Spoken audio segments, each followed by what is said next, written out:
about to hear is true. Only the names have been changed to protect the innocent. Fatima Cigarettes. Best of all long cigarettes brings you Dragnet.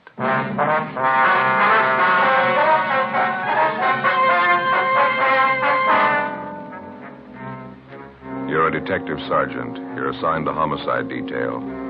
A wealthy society woman in your city vanishes. 2 months pass before her disappearance is reported to the police. There's suspicion of foul play. Your job?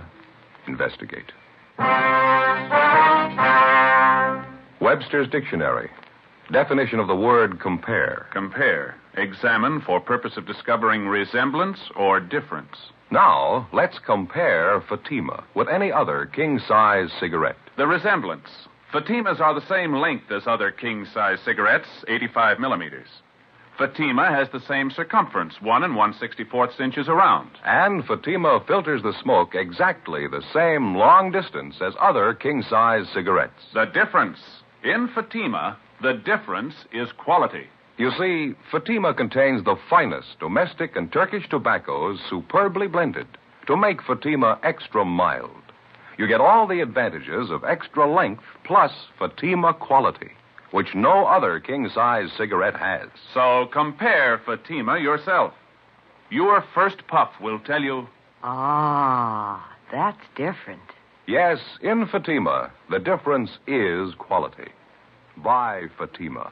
Best of all long cigarettes.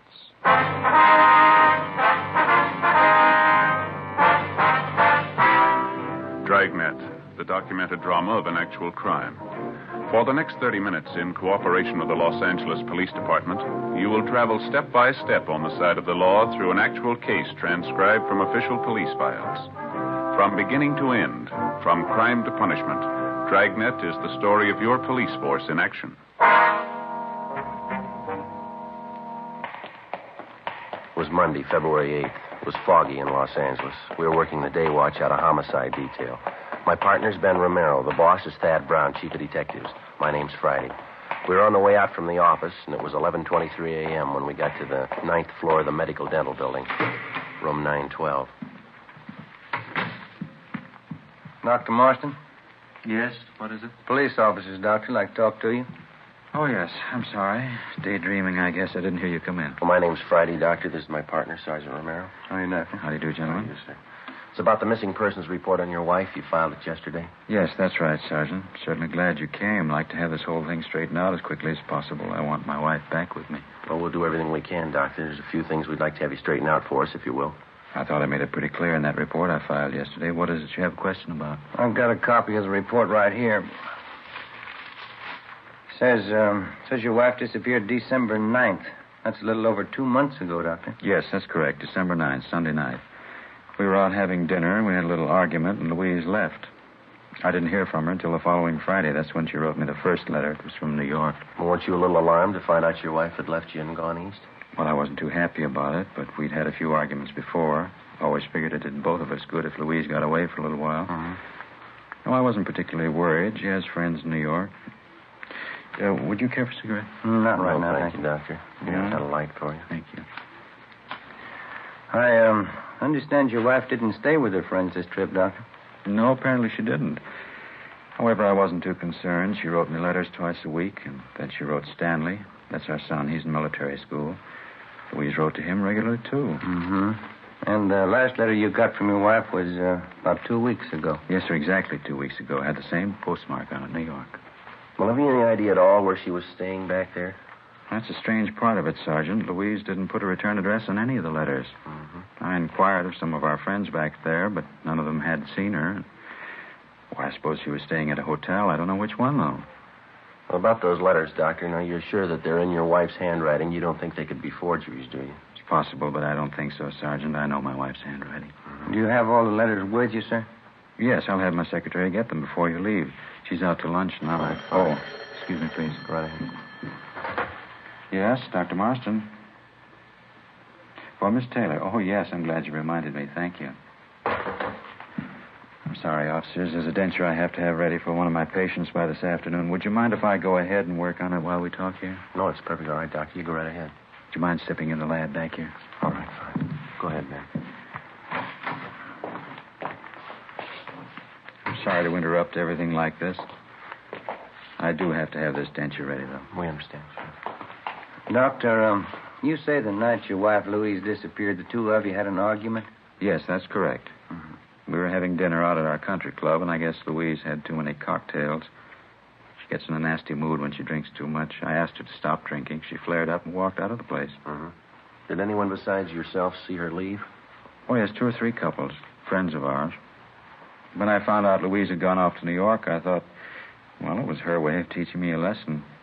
I wasn't too disturbed about it until her letters stopped coming. Well, how about your son, Stanley? Do you know if he's still getting the letters from his mother? No, he's not. I telephoned him up at his school. He stopped getting letters about the same time I did. Let's see, where did I put that casting ring? Oh, yes, here we are.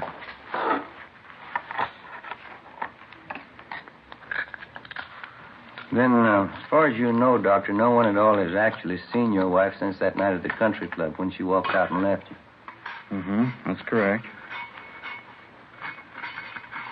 As I say, if I hadn't been getting those letters from her every week from New York, I would have called the police in long ago. Would you excuse me, please? Oh, yeah. Quite a bit of oxide in this gold crown I've cast here. A little bit of acid should take care of that. Mm-hmm. Well, what's your theory on all this, Doctor? Your wife leaves suddenly and she goes to New York. She corresponds with you and your son, and then her letters stop coming. What do you think might have happened? Well, frankly, Sergeant, the whole thing's a terrible family mix-up. Get this crown here out of the acid.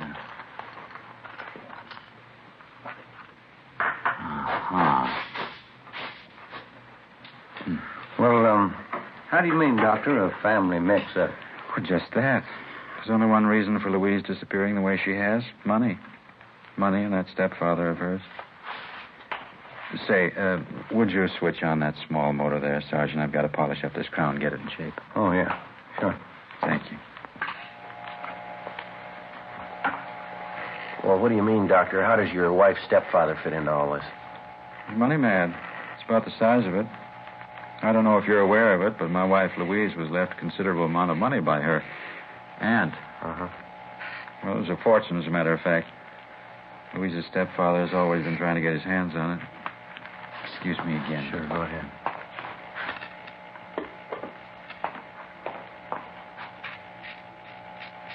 Well, and you think your wife's stepfather is responsible for her disappearance, is that right? Oh, I'm not making any direct accusations, Sergeant. But 2 days ago, or 2 days before Louise disappeared, I had $80,000 in bonds signed over to her. Checked around since she's been gone. Haven't been able to locate the bonds anywhere. You think she had the bonds with her when she left? Guess I'm sure of it. Pardon me just a moment. Yes, go ahead. Uh-huh. That's a fine cast with sharp margins on it. Well, now, the $80,000 worth of bonds, Doctor, do you have any way of proving that you gave those to your wife? Oh, certainly. I have my wife's signed receipt for them. You're welcome to check it over if you like. Mm-hmm. Just how do you think your wife's stepfather figures in there? Is there any indication he might have made a move to get the bonds? Enough to satisfy me, yes. My secretary told me about it. Lenore Dexter, that's the girl in the reception room. Oh, well, huh? The night after my wife left me at the country club, that'd be December 10th, Miss Dexter was at the airport waiting for a friend to arrive on a plane. While she was waiting, she saw my wife and her stepfather cross through the waiting room and go out toward the main gate. Mm-hmm. Your secretary's sure it was really your wife and her stepfather. Well, that's what she told me. You're certainly welcome to talk to her yourself if you like. Yes, and well. Now, besides the bonds, do you know of anything else of value that your wife had with her when she left? No, I don't think so. She had her fur coat on, of course. It's expensive. She was wearing a diamond ring, anniversary gift from me, large solitaire, worth quite a bit of money. You can get the description from the jeweler. I'll give you his name. All right, Doctor. Your wife's stepfather, we'd like to have his name and address, too. Surely. I'll have my secretary check on both of them right now. All right, fine. Sergeant, you've got to find Louise. I've got to have her back with me. Well, we'll do everything we can, Doctor. We promise you that. I know my wife wouldn't stay away of her own free will, not this long, not at a time like this. How do you mean, sir? Well, let me show you.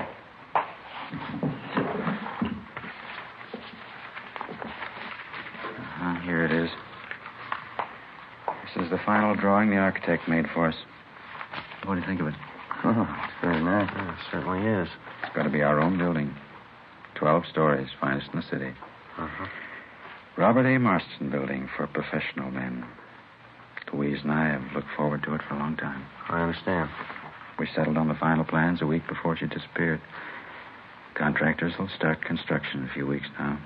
There's supposed to be a great day in our lives. Laying the cornerstone. Yes, sir, I understand. Great day. Robert A. Marston Building. It's a funny thing, isn't it, officers? How's that?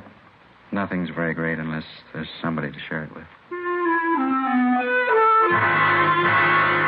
Before we left the office of Dr. Robert Marston, we talked with his secretary, Miss Lenore Dexter. She confirmed the doctor's statement that on the night after Louise Marston had disappeared from the country club, she had seen both Mrs. Marston and her stepfather at the city's international airport. She said she did not follow them. She had no idea of their destination. Dr. Marston gave us the letters his wife had written him during her absence and also his wife's signed receipt for the $80,000 worth of bonds.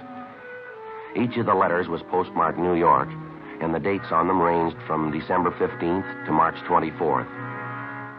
Well, Ben and I drove back to the office and put in a call to the home of the missing woman's stepfather, a Mr. William House. Then we went down the hall to the office of Don Meyer, our handwriting expert. We gave him the letters, which supposedly had been written by Mrs. Marston from New York, along with a signed receipt for the bonds and various other exemplars of her handwriting, which we had obtained from her bank. 2:50 p.m., the missing woman's stepfather, William House, arrived at the office. He was a tall, graying man, dignified, well-dressed. It's about time the police started looking into this thing. How long does a person have to be missing before there's an investigation? The missing report was only filed yesterday, Mr. House.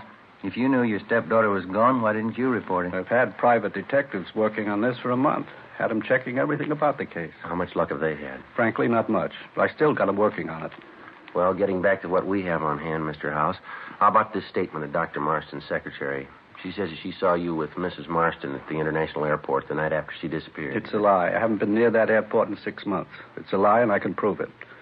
I don't know what Marston's up to, but he isn't going to get away with it. What do you mean by that, sir? I think he's murdered Louise. I think he killed her and buried her somewhere. That's my honest opinion. You sound sure of it. I am sure of it. I knew Marston for what he was the day I met him. He's a fortune hunter, pure and simple. He's after Louise's money, and nothing's going to stop him. Nothing has stopped him. Well, I was under the impression that Dr. Marston was wealthy before he married your stepdaughter. Isn't that right, sir? Certainly not. He was just another poor dentist with a lot of big ideas. All this talk about putting up a building, naming it after himself. Why, Louise fought him on that constantly. He's some kind of crazy egotist.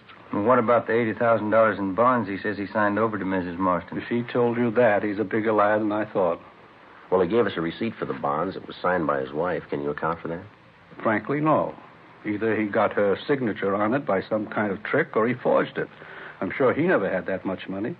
Those bonds belong to Louise. And what about the letters Dr. Marston got from his wife? You think they were forged, too? I'm positive they were. Don't you see, officer? It's the perfect cover-up for him. Well, one way or the other, it's not going to take us long to find out the truth. Our handwriting man's checking over the letters and the bond receipt now. Can you fill us in at all on Dr. Marston's background, Mr. House? Only since he's been connected with the family, since he married Louise. Say, would you give me a cigarette, please? I went off and left mine at home. Oh, sure. Here you are. Thank you. Thank you. I can't tell you how I feel about it, officer. I'm afraid of that man. I'm deathly afraid of him. I know he's done something terrible to Louise. Well, how can you be so sure of it, Mr. House? You must have some basis for your opinion. I just know, that's all, Sergeant. If Louise had just disappeared and there wasn't any question of money involved, I wouldn't be so anxious about it. But $80,000 worth of bonds, that'd be enough to tempt Marston to murder his own mother. You don't know him like I do. Well, what do you know about him, sir? There must be something concrete. I can tell you this much, officer. Marston's a man who is capable of murder. Now, I'm a sensible man. I don't walk up and down the street looking for murderers. But I know when we've got one in the family. That much you've got to believe. You will believe it. Well, sir, excuse me just a minute. I'll get that. Homicide, Friday. Yeah, Don. Is that right? All of them? Right. Thank you, Don. Well, that was our handwriting man, Mr. House. Yes? He just finished checking the writing in those letters and on the receipt for the bonds. What'd he say? Forgeries? No, sir. They're genuine. Every one of them. As soon as William House left the office, Ben and I began an immediate check of his whereabouts the night after his stepdaughter, Louise Marston, had disappeared. We talked to his friends and associates, members of the staff at the club where he lived. We found a dozen people who backed up House's claim that he was nowhere in the vicinity of the airport the night after Mrs. Marston dropped from sight. We went back and talked with Dr. Marston's secretary, Lenore Dexter. She still insisted that she had actually seen House at the airport with the missing woman. Dr. Marston and the stepfather continued to accuse each other of murder. At our request, repeated efforts were made by the New York police to locate Mrs. Marston. No luck. We checked and rechecked with the maid at the home of the missing woman. All she could tell us was that Louise Marston never returned home after leaving the country club, and also that she'd been wearing a fur coat and an expensive diamond solitaire ring. A week passed, and then 2 weeks. We stayed on it, but there wasn't much progress. The case of Louise Marston came to a virtual standstill Wednesday, February 24th. Hi, Joe. Morning. Anything new? Yeah, I think we got a break. The Marston case. Oh, what do you got? Maid out of Dr. Marston's home. She called first thing this morning. Said Dr. Marston had a little dinner party out there last night. What about it? One of the people there was Marston's secretary, that Lenore Dexter. Oh, yeah. She was wearing a large diamond ring. Yeah? Maid got a good look at the ring. Mm-hmm. Says it's the same one Mrs. Marston was wearing the night she disappeared.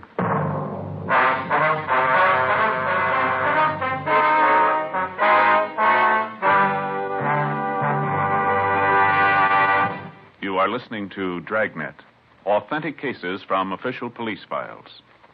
Now, let's look at our Fatima files. Listed under B. Borden, Mrs. Clay Borden of Palm Springs in San Francisco. She says, Pleasing, distinctive, and really extra mild. That's the way I'd describe Fatima. It's definitely the best long cigarette.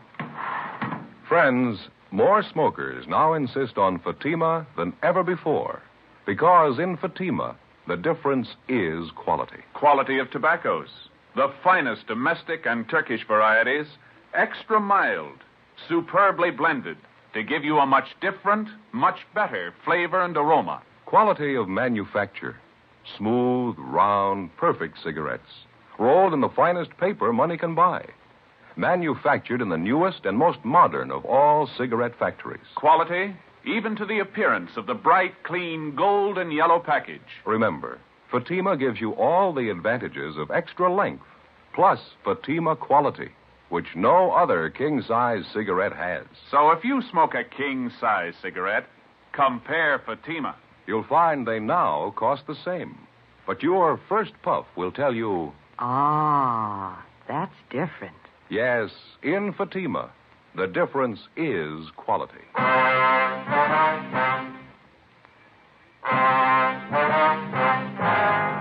Wednesday, February 24th, 9:15 a.m. Ben and I drove out to the home of Dr. Robert Marston and talked to the maid. She told us that on the previous evening, the doctor had had a small dinner party and that one of the guests was the doctor's secretary, Lenore Dexter. The maid told us that she'd gotten a close look at the diamond ring that Miss Dexter was wearing and that she was sure it was the same ring that the doctor's wife, Louise Marston, had been wearing the night she disappeared. 10:20 a.m. We left the Marston house and headed downtown to the doctor's office in the medical dental building. The office was closed and locked. We got back in the car and drove out Sunset Boulevard to Lenore Dexter's home address. We found the secretary having breakfast alone in her two-room apartment. She explained that on Wednesdays, the doctor never opened his office before noon. We questioned her about the dinner party at the doctor's home the night before. We asked her about the diamond ring that she wore at the party. She became confused and hesitant. Well, what about it, Miss Dexter? Was that your diamond ring you were wearing at the dinner party? No, Sergeant, it wasn't. I guess it belongs to Dr. Marston, either him or his wife. Well, did he give it to you as a present? No. You see, I guess the doctor had a few cocktails before dinner. Maybe one too many. He went upstairs and came down with the ring. He insisted I wear it. He was very insistent. Uh-huh. I didn't want to make a scene, so I put the ring on. I gave it back to the doctor just before we left the house. My boyfriend was with me at the party. We had a terrible argument over it. He's very jealous. Tell me, Miss Dexter, did Dr. Marston have any special reason for wanting you to wear the ring? No, he just said he liked me and that I was pretty and I ought to have pretty things. My boyfriend didn't like him at all. Well, had you ever seen that particular diamond ring, Miss Dexter? I mean, before last night? Well, I don't know, Sergeant. I think so. I'm not sure. Well, where do you think you saw the ring before? Mrs. Marston. I think I saw her wearing it once. Was she wearing it the night you were supposed to have seen her at the airport? I don't know what you mean. I didn't notice the ring, but I saw Mrs. Marston at the airport. I'd like to have you think this thing out for yourself, Miss Dexter. Mrs. Marston's been gone for almost 3 months now, and there's a strong possibility that she might have been murdered. You can make up your own mind about it, miss. If you're not involved in that disappearance, I'd advise you to tell us the truth. It might save you a lot of trouble. Miss Dexter? You mean about my seeing Mr. House at the airport with the doctor's wife the night after she disappeared? Yes, ma'am, that's right. You sure that's the truth? I didn't want to get involved, Sergeant. I didn't want any part of it.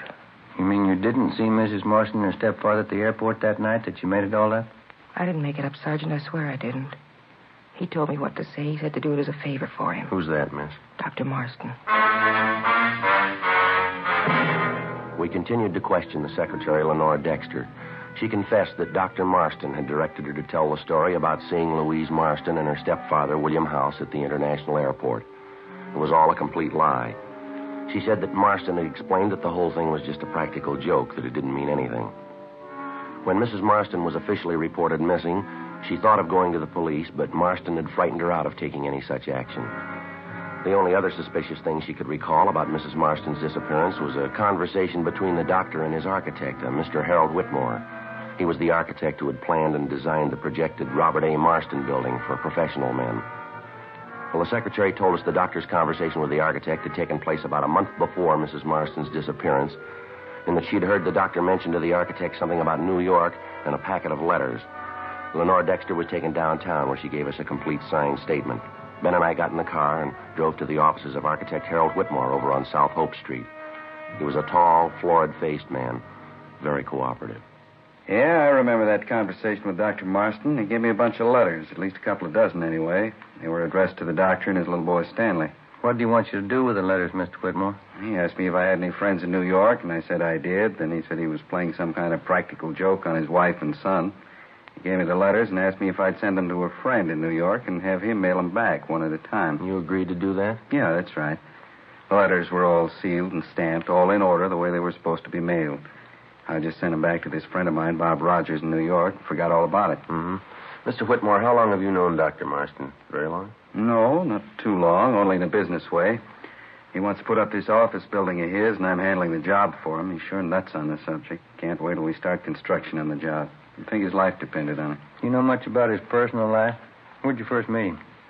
Let's see, I think it was around October of last year. He and Mrs. Marston were building a summer place down at Malibu, and I helped out with the plans. The doctor was always hanging around there, helping out with the work whenever he could. Uh-huh. And that's the only previous contact that you had with him, huh? And that's about all, yeah, building the beach house. Dr. Marston thought he had some new ideas about building a new type basement in the place. That's so? Yeah, not a bad job on a cellar for an amateur. Used enough cement on it to sink a battleship. No, just a second, Mr. Whitmore. Did Dr. Marston cement in the basement while the house was being built? Is that... No, about a couple of months later, around the middle of December, I think. Do you remember the date exactly when he did the cement work? Not exactly. It was about the 12th or 13th of December, I think. Mm-hmm. Yeah, right after his wife disappeared. Wednesday, February 24th, 1:30 p.m. Ben and I picked up Dr. Robert Marston and brought him downtown to the office. We questioned him for an hour and informed him of the evidence against him. Despite the statement of architect Harold Whitmore, the doctor insisted he was innocent of any crime connected with the disappearance of his wife. We contacted the New York Police Department and asked them to check on architect Whitmore's friend, Robert E. Rogers. A special detail of men was dispatched to the summer home at Malibu to see what they could find. Half an hour later, Dr. Robert Marston was placed in a car, and Ben and I drove him to the Malibu home. We continued questioning him during the drive, but he refused to make a statement of any kind. On our arrival at the beach cottage, we found Marston's young son, Stanley, together with a maid and the family butler. We took Dr. Marston downstairs to the basement. The men had a large section of the cement flooring ripped up. They were digging. In the room up above, we could hear young Stanley Marston playing on a toy harmonica.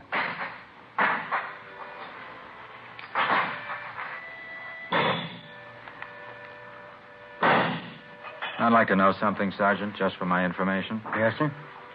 Why do you think I'd kill my wife? Why do you think I'd do such a thing? We're not sure yet if you did kill her. And why do you have these men doing this? Digging up the whole basement. Why do you think I killed her? You won't find anything. You might as well tell them to stop now. They won't find anything. I explained everything to you. Why can't you take my word for it? Well, you still haven't explained about those letters. Why you had them sent to New York. Why you had them mailed back here one at a time. Got nothing to do with it. Why can't you believe me? Your wife didn't disappear without a reason, Doctor, and we'd like to know what the reason is. I told you a dozen times over. You know what happened. We were at the country club, Louise and I. She was drinking a lot. I told her to lay off. We had an argument. She walked out, that's all. She walked out. I didn't see her anymore. Yes, sir. We'll have it all worked out. Don't worry about it. Why can't that maid look after the boy up there? Making all that noise. Why can't you take him out somewhere down to the beach? Romero? Yeah? I'll see you a minute. Oh, yeah, right.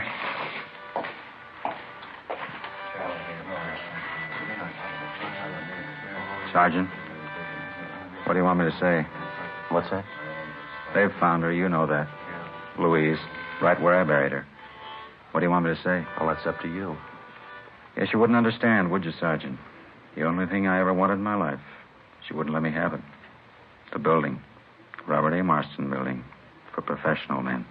You mean your wife wouldn't give you the money for it? That's why you quarreled, is that it? I tried to tell her. It was one fight after another. She didn't know how much it meant to me. And that's why you killed her, huh? I followed her outside the country club that night. Drove her to my office. She was pretty drunk. Mm-hmm. We pretended she was on a trip to New York. I had her write the letters. Had her sign the receipt for the bonds. Wasn't hard to do. How'd you kill her? Put my hands around her throat. Didn't stop until she was dead. Joe? Yeah, man. They found her. You ready to go, Doctor? All right. It was a dream of a lifetime, Sergeant. I almost had it.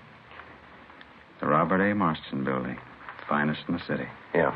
You want to come upstairs, Doctor? We'll get your coat. You'll try to understand, won't you? I wanted something that'd last.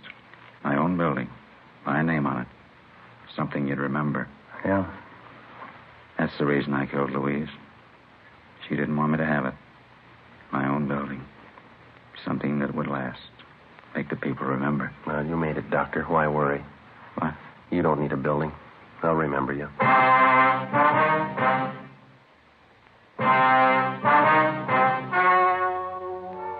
The story you have just heard was true. Only the names were changed to protect the innocent. On June 3rd, trial was held in Superior Court, Department 87, City and County of Los Angeles, State of California. In a moment, the results of that trial. And now here is our star, Jack Webb. Thank you. Friends, our latest sales figures indicate that Fatima is undoubtedly the fastest-growing long cigarette in the country. And I'm sure you'll agree that there must be a sound reason for Fatima's ever-increasing popularity. Well, to my way of thinking, that reason can be summed up in just two words. Fatima quality. You'll spot it instantly. Fatima gives you all the advantages of extra length plus Fatima quality, which no other king-size cigarette has. So tomorrow, buy a pack of Fatimas and prove to yourself that the difference is quality.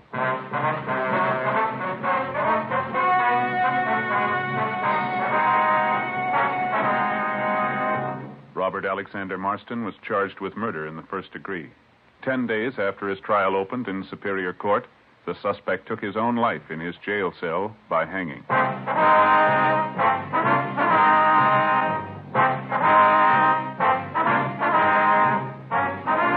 You have just heard Dragnet, a series of authentic cases from official files. Technical advice comes from the Office of Chief of Police W.H. Parker, Los Angeles Police Department.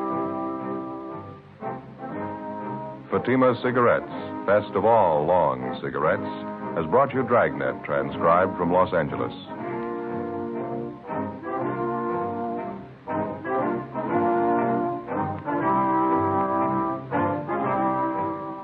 Stay tuned for Counter Spy next over most NBC stations.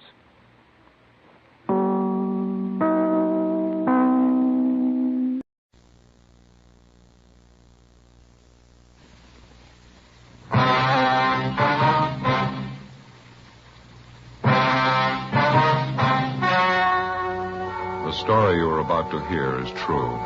Only the names have been changed to protect the innocent. Fatima Cigarettes, best of all long cigarettes, brings you Dragnet.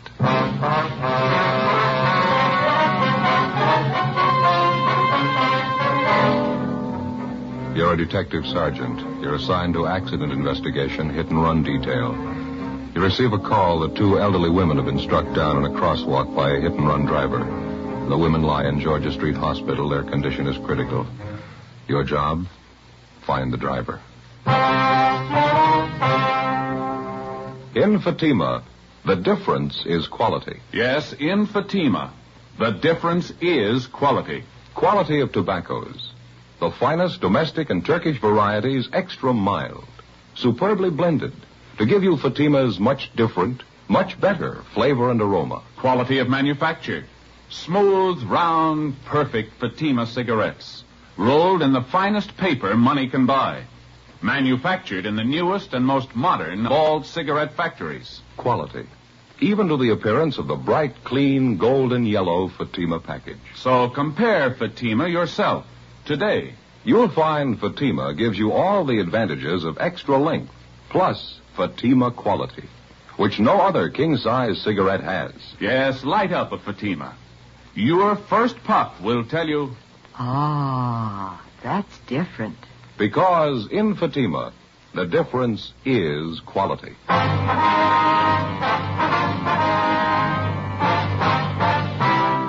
Dragnet, the documented drama of an actual crime. For the next 30 minutes, in cooperation with the Los Angeles Police Department, you will travel step by step on the side of the law through an actual case transcribed from official police files. From beginning to end, from crime to punishment, Dragnet is the story of your police force in action. It was Saturday, September 5th.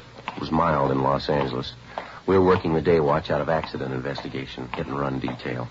My partner's Ben Romero. The boss is Benny Caldwell, chief of traffic. My name's Friday. It was 7:35 p.m. when I got to 4656 Collis Avenue. My front door. Is that you, Joseph? Yeah, Ma. Got both Sunday papers. Oh, good. It's nice music on the radio, isn't it? Yeah, it's pretty. It's your favorite song, isn't it? Yes. See you in my dreams. Every Saturday night we used to get together down at the old Cromwell house on West Adams Boulevard.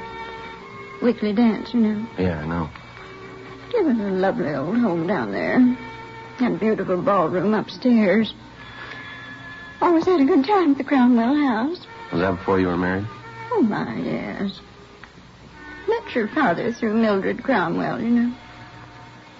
She was quite fond of him, too. Was that so? Yes, she was. Oh, nothing serious, but she used to think quite a lot of Sam. And you broke him up, huh? Now, Joseph, you know I wouldn't do a thing like that. If Millie was only mildly interested in Sam, I wouldn't come between two people that were happy. You know that. No, that isn't the way he used to tell it. Said you just broke him up, that's all. Yes. Well. He ever tell you about the time all the girls invited some of the fellows from the Royal Order of the Western Wildlife Protective Brotherhood, Southern Charter, over to the basket raffle? To a what? Basket raffle. All the girls packed tasty lunches, and the boys bid for them at auction. Oh, yeah. It was a warm summer evening, just like tonight. It was a grand affair. Annie Shellman was there with Jim Donahoe, and your father came with Lorenzo Fisher, the grand vizier of the wildlifers. Yeah, sounds like quite an evening. Oh, it was, Joseph, it really was. Samuel bid the highest for my basket, $10.15. I'll always think to this day that's the reason Millie Cromwell's been so cool toward me. Oh, yeah, could be. You want part of the examiner, Ma? Oh, thank you, son. I want to finish turning this collar on your shirt. Okay. You wouldn't think a basket lunch could come between two good friends, would you? I beg your pardon? What's that? Who'd ever think a basket lunch should break up a friendship like Millie Cromwell's and mine? No, ma'am, you wouldn't. I'll get it, Ma.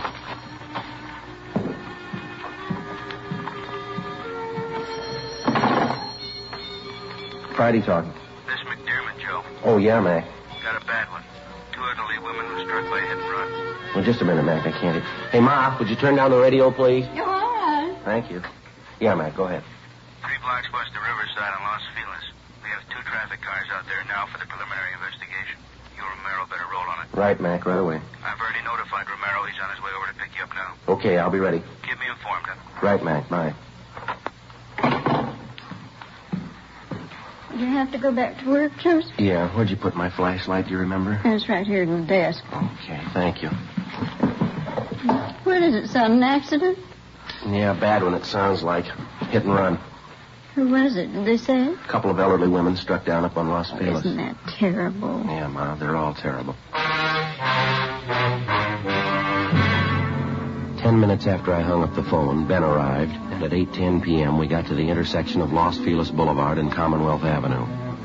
The bodies of the 2 victims had been removed and taken to the Georgia Street Receiving Hospital. One of the uniformed officers was taking photographs of the scene. His partner was picking up particles of glass and all physical evidence left by the hit-and-run driver. He identified himself as Officer E.W. Hyde, Unit 61T. Few pieces of the headlight lens and the chrome ring, about all. And this is the point of impact, huh? Yeah, that's right. It's 24 feet south of the northerly pavement and about 12 feet east of the westerly curb line. Right in the crosswalk up there, huh? Yeah. Been freshly painted, the driver couldn't miss seeing it, could he? Yeah, it's well illuminated. Good street lighting up here. Hyde, were the signals in operation? No, they weren't. Boulevard stopped here, though. Blinkers are all in operation. How far were the bodies of the victims thrown? Body number 1 was thrown 70 feet. Body number 2 was knocked 38 feet in the southwest direction. Both came to rest approximately at the center line of the street.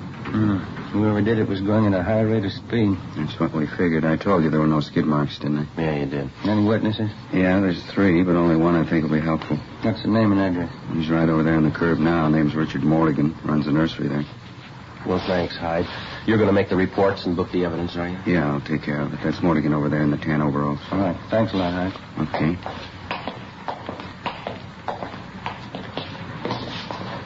Your name, Richard Morgan, is that right, sir? Yeah, that's right. Police officers, Mr. Morgan. This is Sergeant Romero. How are you? Hi, sir. My name's Friday. We're out of accident investigation.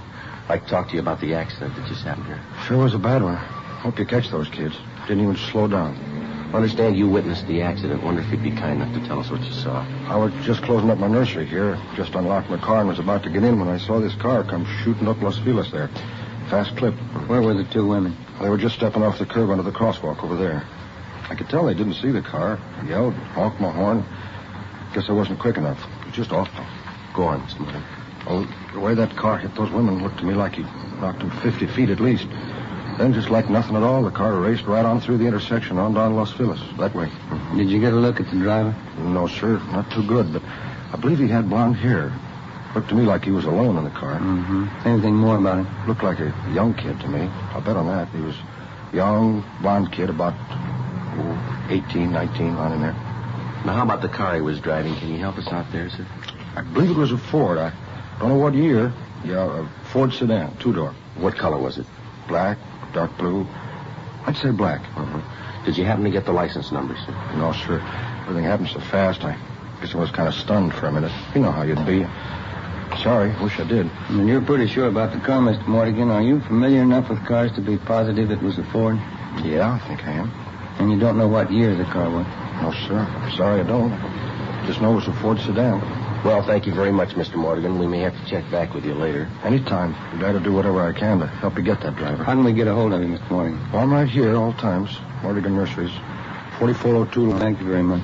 Those 2 old women, they didn't have a chance the minute they stepped off the curb. Crazy kid didn't even stop to see if he could help them. Yes, sir. We know. Didn't see him. Maybe it was a Ford. Before we left the scene of the accident, we interviewed the other 2. They could add nothing to Richard's investigation disclosed. Victim number 1 was victim number 2 was identified as Elizabeth Ann Carey, age 65. Ben and I drove over to the Hollywood station where we met Officer Hyde, who was just completing his reports and was booking the physical evidence found at the scene of the accident. Included in the evidence were the top coats worn by the victims at the time they were struck down. All this was turned over to Lieutenant Lee Jones in the crime lab. Ben and I compiled the small amount of information that we had. The physical scene and the scanned information that the witnesses were able to give us. Not enough for us to attempt to identify the driver of the hit-and-run car. Well, there wasn't much to go on. p.m. We got a call from his investigation and wanted to see us right away. Well, we haven't got much of almost anything. All right.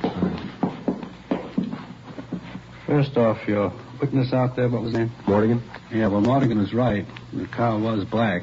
Ran a microscopic analysis on scrapings found on the victim's coats. Yeah. I'd say a black car, previously painted tan or sand color under the black. That was one of the things he's positive about. How about the make and the models? Anything there? Is that too much to ask? Well, I think maybe I can help you there, too. What's the break in? Let's see. Just got back from the lighthouse. Ran a lens meter test on those pieces of broken headlight lens, and the diopter reading shows that particular type lens was made in 1934. Well, how about the make of the car, Lee? The only company that used this type of lens was the Ford Motor Company. Pretty positive about it? Ran a spectrographic test on the chemical composition of the glass in the lens. Checks out. Well, we've got a car to work on. That's it, 1934 Ford black. Well, thanks a lot, Lee. It's all right. When you find the car, I can tie it in definitely for you. Well, that's fine. Oh, excuse me. Crime Lab, Jones. They're right here, Mac. Just a minute. To either one of you, it's McDermott. I'll take it, Jim. Okay. Yeah, Max Romero. Oh, when? Yeah, me too. Yeah, right. Mac just got word from Georgia Street. Yeah? Both victims. They just died. With the death of the two victims, what had only been a hit-and-run felony had now become a case of manslaughter, 2 counts. Ben and I went back to the office and met with Lieutenant McDermott. Past experience has proven to the traffic officer that the quickest and surest way to a successful prosecution of a hit-and-run case is with the full cooperation of the average citizen. A hit-and-run felony differs from the ordinary police case in that the investigating officers are not dealing with a criminal suspect. In a case of this nature, the guilty party could well be the outstanding citizen of his community. In all probability, he had no motive for a crime, only motive in running from the scene of the accident. Well, the one way to gain citizen cooperation was to acquaint him with all the details of the accident, any and all information that we had or would obtain as the case worked towards solution.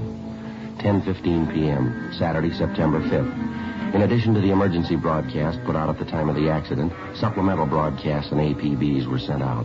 Ben and I then started to make up a special police bulletin. Wanted for manslaughter and hit-and-run felony. Okay.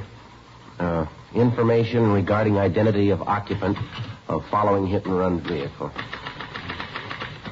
Regarding identity of occupant. Yeah. Vehicle, okay. Got it? Mm-hmm. Involved in accident resulting in death of 2 female pedestrians. Accident. Pedestrian. Accident occurred September 5th. Approximately what time, Joe? 7:30 p.m. Right. On Los Feliz Boulevard at intersection of Commonwealth Avenue. Okay. Now, can I see what we got? Mm-hmm. Thank you. Occupant, young male, Caucasian, approximately 18 to 19 years of age. Vehicle, 1934 Ford sedan, black with tan undercoat, driven by male occupant. This car will have extensive damage to front end. Facsimile photographs of type of car wanted appear on this bulletin. Got the photos right here.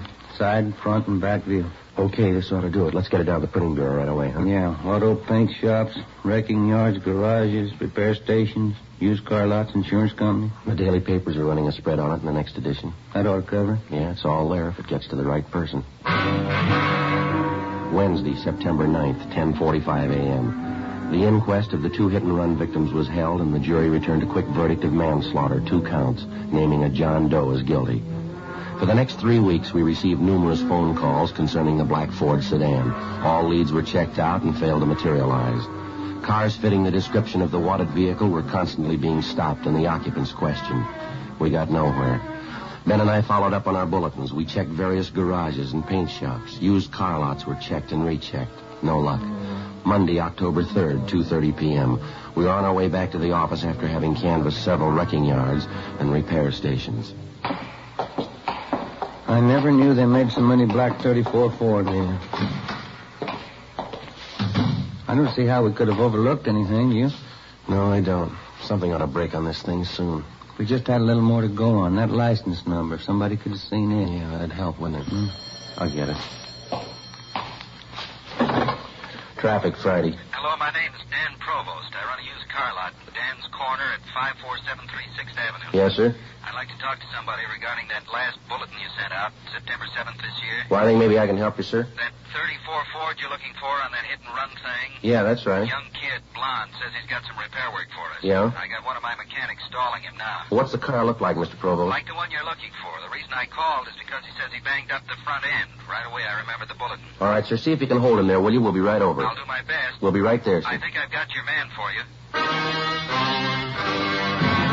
It took us to get to 50 Dan's Corner. We crossed over the gravel-covered lot to the rear where we found it. Yes, sir, that's right. I'm sorry I did my best, but I couldn't hold him here without making him suspicious, but I'm sure he'll be back. How do you know? You see, he bought this car from us, says he had a little accident and wanted us to fix it up for him. I told him we would if he'd bring it in. Why do you think he left? It's only been about 15 minutes since you called us downtown. Well, he might have heard me talking to you. Well, if he did and he's our man, I doubt very much if he'll be back. Oh, I bet he will. Blonde kid, about 19 years old, driving a black 34 Ford, just like the one you're after. Well, can you give us his name and the license number of the car? Sure, it's Curly Watson. License number, I got it right here. 9R9707. I looked it up on his contract. And this name, Curly, you have his full name? Sorry, I guess I'm a little excited. It's Wilfred E. Watson.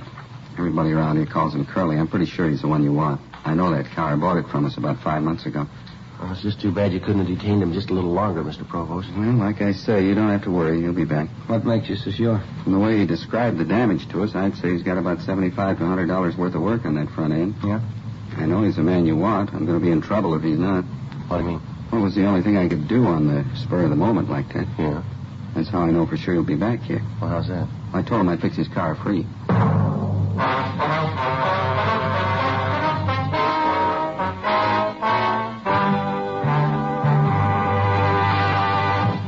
You are in the forgery division of a Metropolitan Police Department. Handwriting analysis.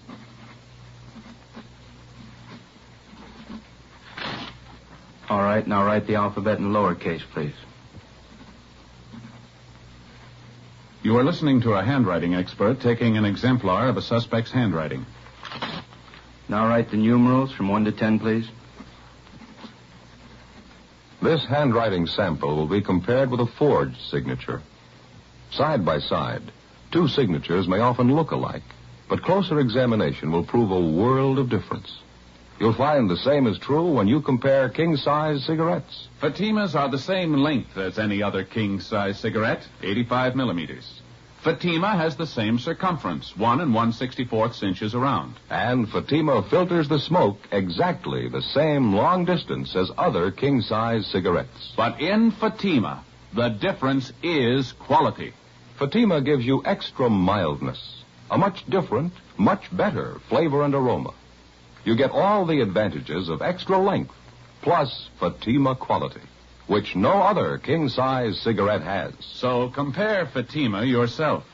Your first puff will tell you... Ah, that's different. Yes, in Fatima, the difference is quality. Best of all, long cigarettes.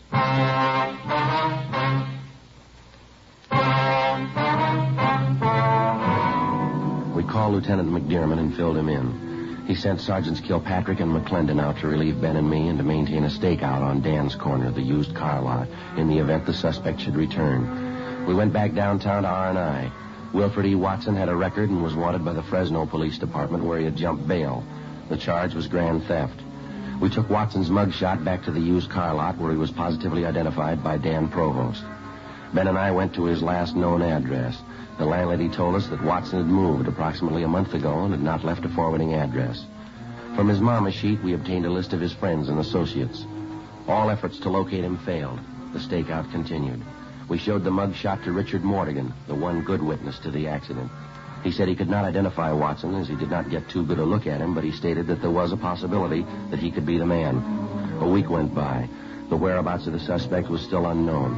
Tuesday, October 10th, Ben and I were out running down a lead on Watson when we received a call to return to the office. Lieutenant McDermott met us as we got there. I put that call in for you. Anything doing there? I got a lead. I don't know how good it'll be, but we ought to check it out right away. Well, what do you got? We just received a call from the Santa Monica PD. Uh-huh. Mrs. Agnes Hastings called in and gave him a little something. Yeah? As I say, maybe there's nothing in it, but see what you think. All right. The Hastings woman stopped in at a local soda fountain down there. The place is patronized by the hot rod crowd. Mm-hmm. Said she overheard part of a conversation between a couple of the kids. Yeah? This one dark-haired boy was sitting at the counter when another kid walked in the front door. The kid that came in had red hair. The dark-haired kid said, "Hi, Red," and the redhead sat down by him. Yeah. And one of the kids made some remark about the boy's red hair. Asked him why he dyed it. The redhead said, "Well, they're looking for a blonde, aren't they?" Yeah? It could be a little something, huh? Yeah, I thought so. Then the Hastings woman followed the red-headed boy outside and took the license number of his car. Mm-hmm. Anything there? I don't know yet. Ran it through DMV, but it's not in the file. Mark Benson's got a call into Sacramento now. Anything new on Watson? No, nothing yet. Well, where can we find this Agnes Hastings, Mac? Oh, here's the address right here. Okay, thank you. Well, that's all she had. Said she'd been following the hit-and-run story in the papers. Thought this might be worth forwarding anyway. Yeah. Oh, just a minute. Mm-hmm. Traffic, McDermott. Oh, hi, Art. Yeah? Oh, you did, huh? Mm-hmm. Yeah, I see. Uh-huh. Yeah. Yeah, right. Bye. That was Art Kilpatrick. He and McLendon picked up Watson. Yeah, anything? They're bringing him in now. They say this Watson denies the hit and run.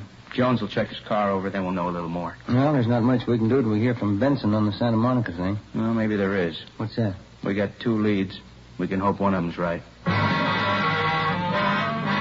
While waiting for the call from Mark Benson at CHP, Ben and I drove over to the police garage on South Figueroa.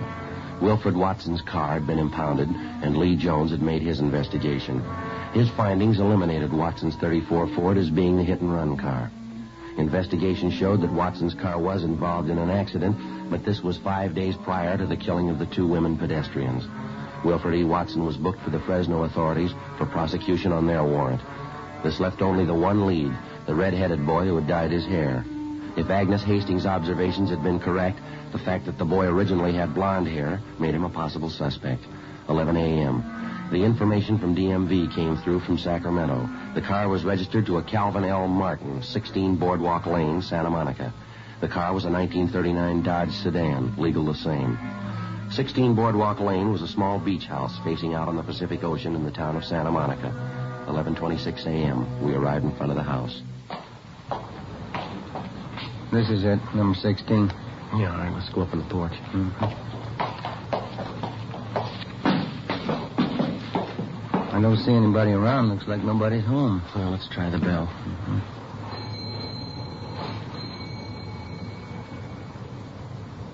I guess you're right. Nobody home.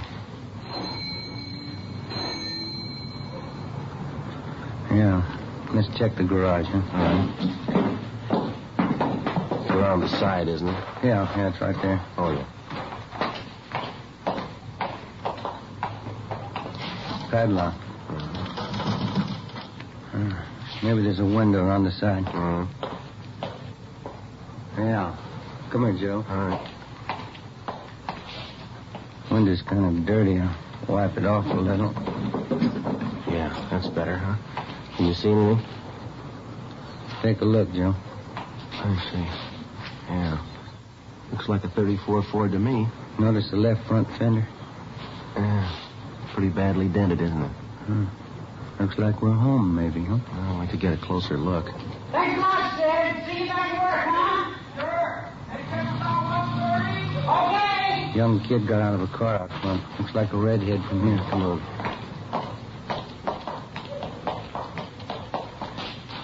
Hi. You men want something? Police officers. Yeah. Do you live here? Yes, I do. What's wrong? What's your name? Louis Martin. Who is Calvin L. Martin? My father. Why? Does he own a 1939 Dodge? Yeah, that's right. Anything wrong? Whose car is that down in the garage there? Belongs to a friend of mine. I just let him keep it in there. What's his name? Jesse. Yeah, well, Jesse what? Jesse Armstrong. Where does he live? Over on Venice Boulevard. What's the number? I don't know offhand. And you let him park his car here in your garage? You don't know where he lives? Well, I know, but I just can't think of it. I don't understand. What's wrong? You got a key to the garage? No, Jesse's got it. You don't keep a key to your own garage? No, I let Jesse keep it. You always had red hair? Sure. Why? Red on top and blonde at the roots. Is that it? I wish you'd tell me what's going on. No, Armstrong. You tell us. Well, Watch it, Joe. All right. Let's hold it right here. I didn't do anything. Let me go. Well, how about it, son? That's the second time you tried to run now, isn't it? how'd you find me? Who told you? You want to tell us about it? I didn't mean to hit those two women. I was coming home from up in L.A. I was late, and I was trying to hurry to get home. I didn't see him until it was too late. Why didn't you stop? Why'd you run? I was afraid. I just couldn't face it. I thought I could get away with it, I guess. I'm sorry. I didn't mean to do it. Do you know those two old women died as a result of you running them down? No. I didn't know they'd die. All right, come on, son. Let's go. I didn't really mean to do it. I'll tell everybody I'm sorry. I am sorry. That'll make a difference, won't it? You killed two people. You figured.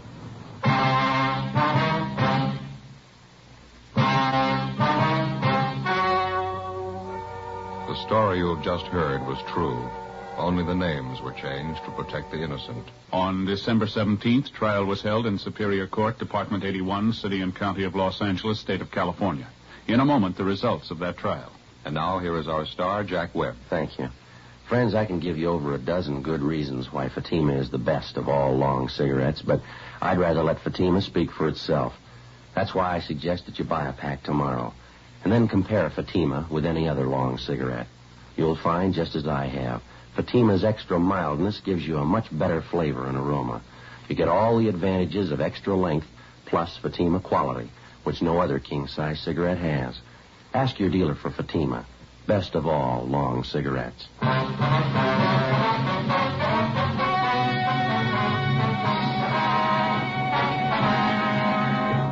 The suspect, Louis T. Martin, was found guilty of manslaughter. He was sentenced to 1 year in the county jail and was placed on probation for 5 years.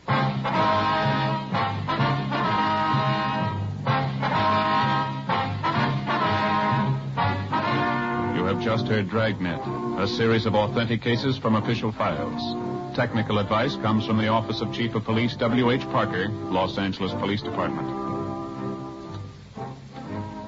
Fatima Cigarettes, best of all long cigarettes, has brought you Dragnet, transcribed from Los Angeles. Stay tuned for Counter Spy, next over most NBC stations. The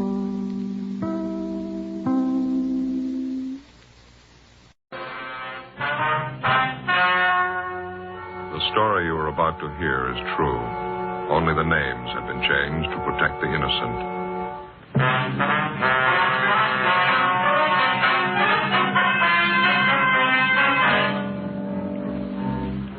You're a detective sergeant.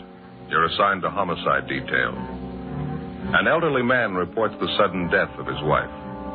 He claims he awoke in the morning to find her dead on the floor of their bedroom. The cause of death is not apparent. Your job? Investigate.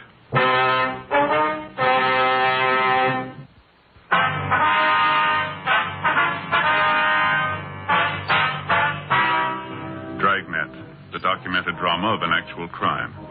For the next 30 minutes, in cooperation with the Los Angeles Police Department, you will travel step by step on the side of the law through an actual case transcribed from official police files. From beginning to end, from crime to punishment, Dragnet is the story of your police force in action. It was Friday, November 12th. It was cold in Los Angeles. We were working the day watch out of homicide detail. My partner's Ben Romero. The boss is Thad Brown, chief of detectives. My name's Friday. It was 9:38 a.m. when I got back to the first floor of the Blackwell Hotel. Room 7. Oh, hi, Joe. Come on. Yeah. How's the old fellow doing? Did he tell you anything? Hasn't talked at all. He's pretty broken up. The woman's dead. That's about it. Well, how about the bruise on her forehead? You think that could have been it? No, it was just a slight bruise. I don't think that could have killed her. They moved the body out of the room yet? Yeah, they just did, taking it downtown for the autopsy. Well, I guess we can take the old man back to his own room now, huh? Yeah, I think so. He's back here in the kitchen there.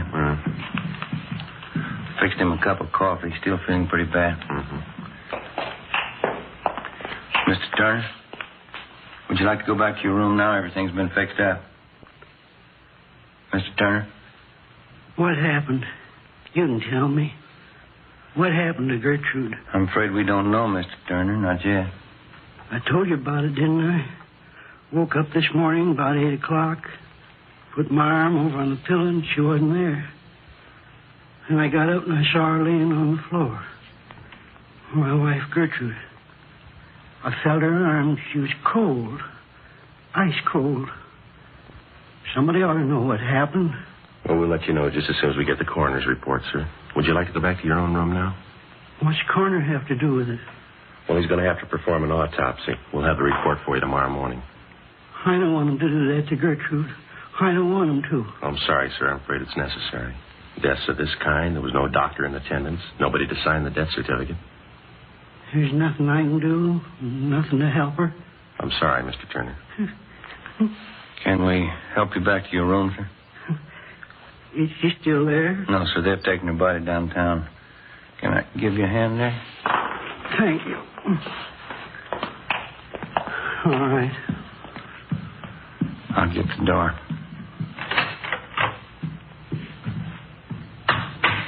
Where'd Mr. Parkson go? Who's that, sir? The hotel manager, Mr. Parkson. Oh, yeah. These are his rooms here. I wanted to tell him thank you for letting me stay down here a while. Well, I think he'll be back in a few minutes. He was busy outside. Nice of him. Let me use his place. I couldn't stay in our room. Not the way it was. Gertrude lying there. It's all right now, Mr. Turner. Can you make the stairs all right? Yes, sir, thank you. I'm just a little tired, that's all. Guess the whole thing's been too much for me. Maybe you'd like to have us call your family doctor. No, we don't have a family doctor. I'll be all right after a spell. It's just hard to understand, that's all. I have to think about it a while. Sit down and think about it. Yes, sir. Here we are. I'll get the door. Go ahead, Ben. Yeah.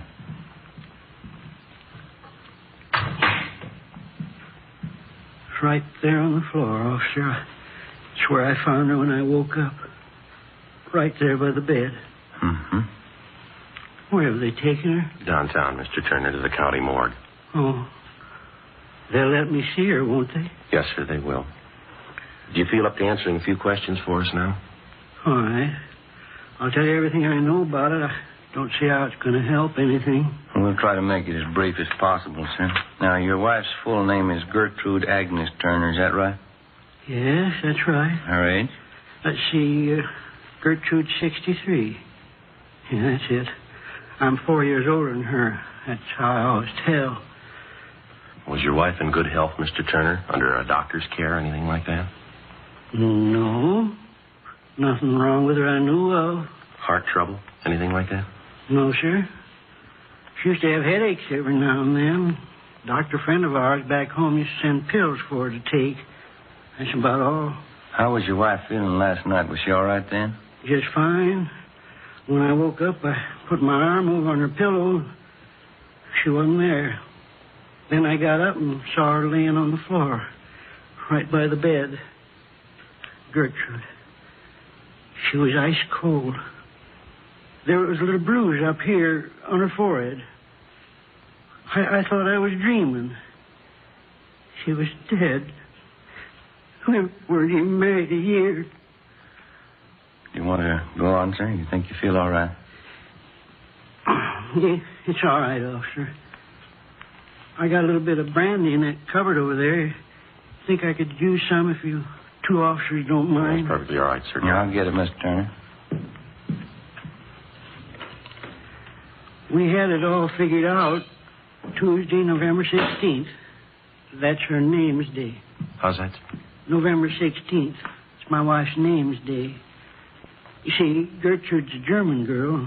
A lot of German people don't celebrate their birthday. They celebrate their name's day instead. Next Tuesday's St. Gertrude's Day. Oh, I see. There you are, Mr. Turner. Thank you. Either one of you officers care for some brandy? You're certainly welcome to it. No, thank you very much.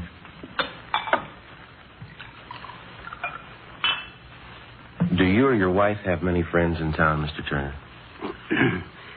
No, just a few. Around the hotel here. Gertrude and I have only been in California a few months. Come out from Indiana, Fort Wayne. Yes, sir. No relatives here? No, sir. Wife only had one relative living, sister. She's back in Indiana. Well, how did you and your wife get along, all right? Oh, fine. We never had any trouble. I loved her, officer. Did your wife have any enemies that you know of, sir? People she didn't get along with? Somebody who might have wanted to hurt her? Oh, I can't think of anyone.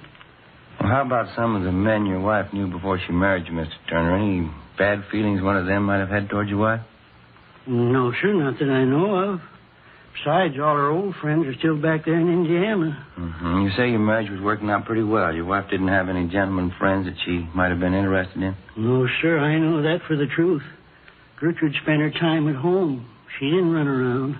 She was a good wife. Mm-hmm. Would you know if your wife had any reason at all to take her own life, maybe? Well, that's the last thing in the world Gertrude to do. No reason for it. We had too many things to look forward to. Oh, lots of things. You don't stop living just because you pass 65. Yes, sir. Tell me the truth, officer. Don't you really know what happened to her? No, sir, no more than you do. Afraid we'll have to wait for that coroner's report. I don't understand it, officer. How am I supposed to understand it?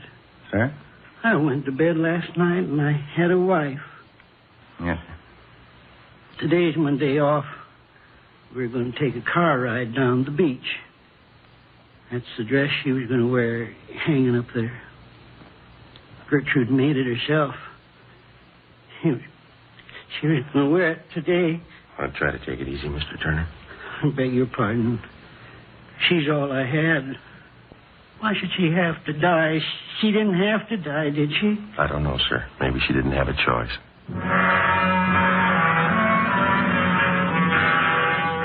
The body of the dead woman, Mrs. Gertrude Agnes Turner, was removed to the county morgue for autopsy.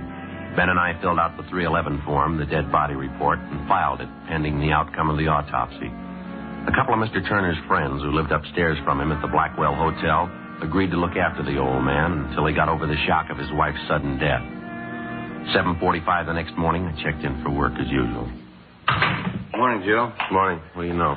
Not much. Pretty slow. How about the Turner woman? No word on the autopsy, huh? No, coroner hasn't called yet. Have you got any smokes? I left the house in a hurry this morning. Forgot everything. Yeah. Right here. Oh, thanks. Here. Thanks. Lousy morning. Another row with the wife. Oh? What's the matter? Oh, another one of those church bazaars she got herself mixed up in. She's calling on me for help again.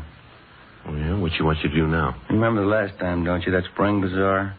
Had me working on decorations down to the church 7 nights a week. 18 women running around telling you what to do. Yeah. It's like a madhouse, Joe.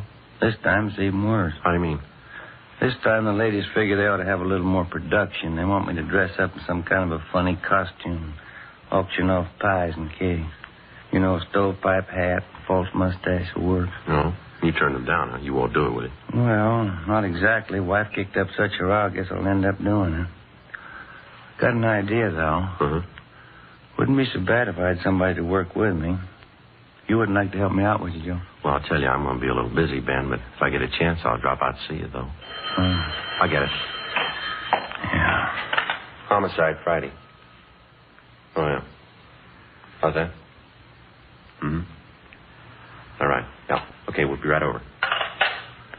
There's Doc Cephalou over at the morgue about Miss Turner. Got the autopsy report for her? Yeah, they won't sign the death certificate. What's the trouble? A couple of things. Looks too suspicious for them, they said. How'd they list the cause of death? She suffocated. 8:15 a.m. We went across the street and talked with Dr. Cephalou. All he could tell us was that Gertrude Turner had suffered severe convulsions and that she had died of suffocation. There was a small bruise in her forehead and numerous other small bruises around the base of the throat. Not enough to say that the woman had been murdered, and yet too much to dismiss the case as an accidental death.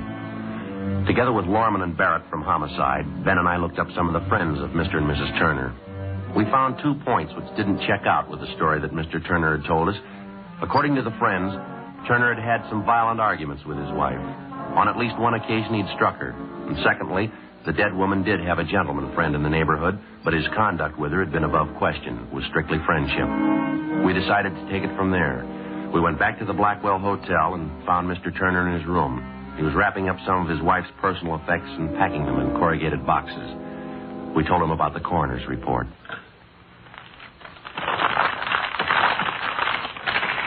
I don't think I believe that, Sergeant. People just don't suffocate. There's got to be a reason for it. Yes, sir. That's what we're looking for. Well, don't they know? Can't they tell you how it happened? The doctors? Well, she had severe convulsions. She suffocated. That's just all they could tell us. Well, the bruise on her head, Gertrude's forehead. What did they say about that? Well, that wasn't the cause of death, Mr. Turner. She could have gotten a bump when she fell out of bed. It might have been that. It might not. I just don't understand. You'd think there'd be some way of telling. Well, we were around talking to some of your friends in the neighborhood this morning, friends of you and your wife. Yeah. Oh, they've been real friends, officers. Every one of them. Been up to see me, brought me meals and things. Say, isn't that a pretty thing? Just look at that. Yes, sir. Real bone china. The cup and the saucer.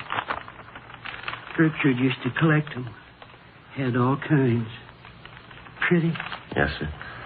When we were talking to you yesterday, sir, you told us that you and your wife got along pretty well. No arguments? Yes, sir, that's right. Well, now, some of your friends tell us that you used to argue with your wife quite a bit. Who told you that? Some of your friends here in the neighborhood. Is that true? When we first got married, Gertrude and I guess we had a few spats. No different than other people. Getting used to each other, things like that, you know. Mm-hmm. Well, did you ever strike your wife, Mr. Turner? Why do you ask that? Routine question. Did you ever strike your wife? Mr. Turner? Yes. One of the first arguments we had. I don't even remember what it was about. That's how important it was. Mm-hmm. I lost my temper, I guess. I kind of slapped her. Oh, I felt like a no-good bum. Never once happened again. Slapping Gertrude. It's hard to remember right now. Well, we asked you the same question yesterday, sir. Couldn't you have told us that then? Oh, I'm sorry, officer. I guess I missed it. I wasn't feeling too good. I think you know what I mean. But you remember us asking if your wife had any gentleman friends? Yes, I remember that. Well, now, is it true? Well, there's one fella named Clyde Warren. Runs a drugstore down the street. I guess Gertrude knew him better than anybody, but he was my friend, too. Well, did you ever complain to this Clyde Warren that he was spending too much time around your wife, that he ought to see less of her? I think I did maybe once or twice. It was kind of in a fooling way. Certainly didn't mean it. Clyde Warren's one of my best friends. Well, did you ever complain to your wife that she was seeing too much Warren? No, sir. Never even mentioned it. Why ask me all these things? Well, your wife's dead, Mr. Turner, and we still haven't found out why. But you ask me questions like I had something to do with it. Well, you were the last one to see her alive, sir. You were alone with her in this room the night she died.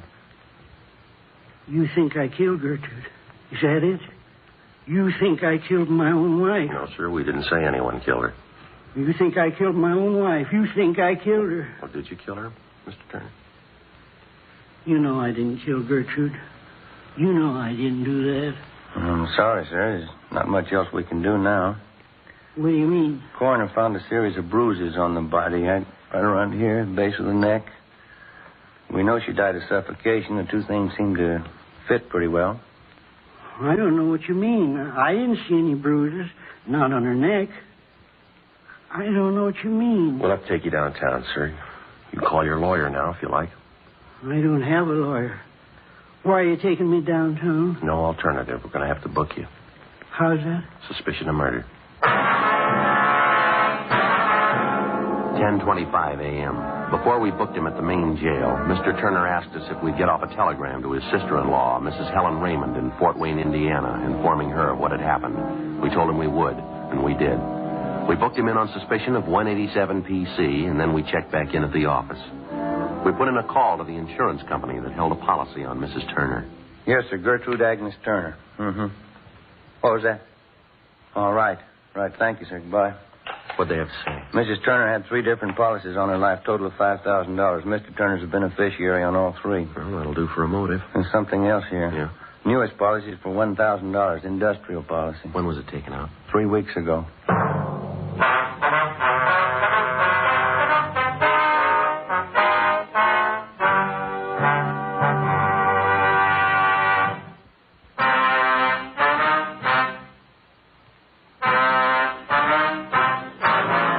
Monday, November 15th, 10 a.m. The investigation went on.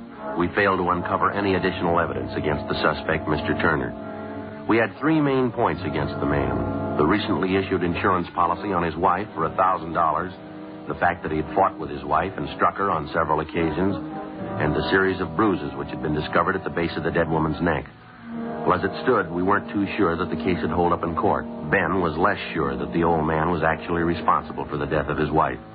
We figured if Turner was guilty, we might try to impress him with the evidence against him and attempt to get a confession. Monday, 1 p.m., we went over to the main jail to interrogate the suspect.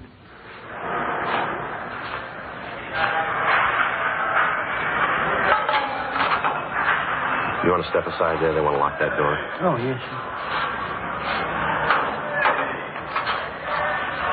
sir. This way, Mr. Turner. I'll get the light switch. Right in here, Mr. Turner. Mr. Turner, you'd like to sit down? All right. Thank you. Why'd you come to see me? Have you found out something? We've been checking a little bit further into the case, Mr. Turner. We got a few more questions for you, if you don't mind. Did you send the message to my sister-in-law, Mrs. Raymond, the one I asked you to send? Yes, sir. We took care of it. You got the address right, didn't you? Fort Wayne, Indiana? That's right, sir. Sent a telegram, told her all about it. That was 2 days ago. She should have gotten it by now. I haven't heard a word from her. Are you sure she got the telegram all right? Pretty sure. We'll check on it when we get back to the office. A few things we got here that you might like to know about, sir. Maybe you can help clear them up for us. What's that, officer? We understand that your wife, Gertrude, had some insurance on herself. $5,000 worth? Yes, that's right. Something you want to know about it? Well, she named you as the beneficiary in each of her policies. Is that correct? Yes, sir. Gertrude was a great believer in insurance. Don't hold with it too much myself. She used to tell me all the time. Yes, sir. In case she died first, she wanted me to have a little something for old age. Something to retire on and get a little ranch out in the valley. I understand she took out a policy just lately, $1,000, about 3 weeks ago. I know about it. I didn't want her to do it. Clean waste of money, I told her. Payments are pretty steep. Well, sir, is there anybody who can back that up? That you told your wife you didn't want her to take out that policy? No, I don't think so. We didn't talk about our business with other people. Mm-hmm. Yeah. Friday, Romero. Yeah? What is it? Phone call says it's important. Either one of you. You want to get it, Ben? You okay? You can take it out the desk here. All right, thanks. I think I know what you mean. The insurance. You think that's why I killed Gertrude. Isn't that right? Well, sir, put yourself in our place, Mr. Turner. What would you think? You know in your heart I didn't kill my wife. You know that in your heart. Well, they don't pay us for what we believe, Turner. They pay us to get the facts, to run down evidence. Doesn't make any difference what I believe. But you know I didn't kill her. You know that, don't you? Well, sir, I know we asked you if you ever argued with your wife, and you told us no. We found out you beat her up a couple of times. We asked you if she was friendly with any of the men in the neighborhood. You told us no. We found one. We asked you about the bruises the coroner found on her neck. You don't know. You can't explain them. We asked you if your wife had been ill, if she had any sickness, to explain her dying the way she did, and you said no. We asked you about the insurance. You can't explain that either. 3 weeks before she dies, she takes out $1,000 on her life. She dies in the same room with you, and you don't know how or why. Now, you tell me, mister, what are we supposed to believe? I didn't kill her. Somebody has to believe it. Somebody. I didn't kill her. Joe, see you a minute. Yeah. Yeah. I'm phone call. It was long distance. Turner's sister-in-law, Mrs. Raymond. What'd she want? Calling from Fort Wayne. She's flying out here tonight. Seemed pretty wrought up. About her sister, huh? Mostly about Mr. Turner. She claims he's innocent. Seems pretty sure of it. She can prove that Turner didn't kill his wife? That's what she said. She's bringing the proof with her. Tuesday, November 16th. Turner's sister-in-law, Mrs. Raymond, was scheduled to arrive at 6 p.m. by plane from Indiana. At 2 p.m., one of the main points in the case against the suspect was proven false. A woman friend of Mrs. Turner, after reading of the husband's arrest in the paper, informed us that while Mrs. Turner was visiting her home a few days before she died, she complained of a severe headache. The woman's son, who was studying to be a chiropractor, attempted to treat Mrs. Turner's headache by manipulating the muscles in her neck and shoulders. The woman said that Mrs. Turner called the next day and complained about receiving bruises on her neck as a result of her son's experimental treatment. The son came down to the office and signed a full statement to this effect. At 7 p.m., Mr. Turner's sister-in-law arrived. With her was a Dr. John Grant, a Fort Wayne physician. The two of them told us their story and gave us all the information they had concerning the case. Ben and I went immediately to the main jail, picked up Mr. Turner, and brought him back to the office. His sister-in-law and Dr. Grant waited in the adjoining room. Why'd you bring me here? You going to ask me more questions? I told you everything. No, sir. No more questions. You can't take me off to prison. I haven't had a trial yet. No, sir, you're not going to have a trial, Mr. Turner. We're releasing you. How's that? Your sister-in-law, Ms. Raymond, she's in the next room with her doctor. They're going to take you home, sir. I don't think I understand, officer. How do you mean? Your sister-in-law just got in from Fort Wayne tonight, and she has her family doctor with her. They told us about your wife, Gertrude. Everything we had to know. About Gertrude? My wife? Well, what do you mean, officer? Well, maybe you can understand, sir. Your wife was afraid to let you know. She told her sister she was afraid it might break up her marriage. Afraid to tell me what? Well, your wife suffered from epilepsy. She had it most of her life. She had epilepsy? Yes, sir, she did. And this Dr. Grant showed us that he's been sending your wife medicine ever since you moved out here to California. He treated her many times for the same thing before you met her. She figured it might ruin her chances of marrying you, so she kept it a secret. The medicine. I remember that.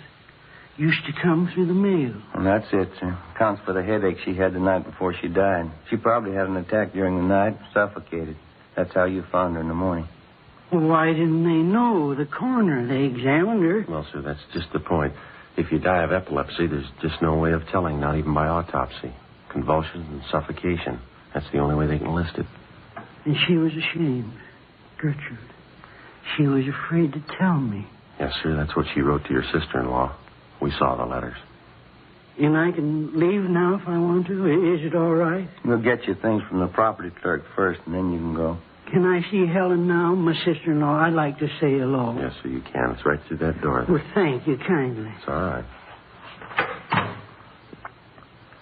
Officer. Yes. Just one thing I'd like to ask. Yes. You knew all the time, didn't you? I mean, in your own heart. How's that? I couldn't have killed Gertrude. In your own heart, you knew that, didn't you? Officer? Yes, sir. I know it. I thought you did. I'll be right back.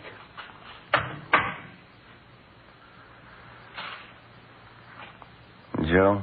Huh? I wouldn't worry about him. What's that? We'll call it a white lie.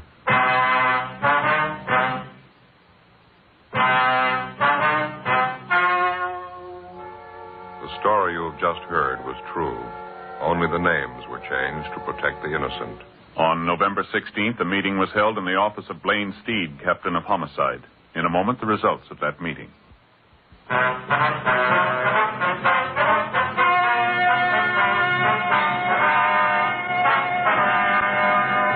The death of Gertrude Agnes Turner was proved beyond a doubt to be due to natural causes. A 9.10 report was made which completely exonerated the husband of the dead woman.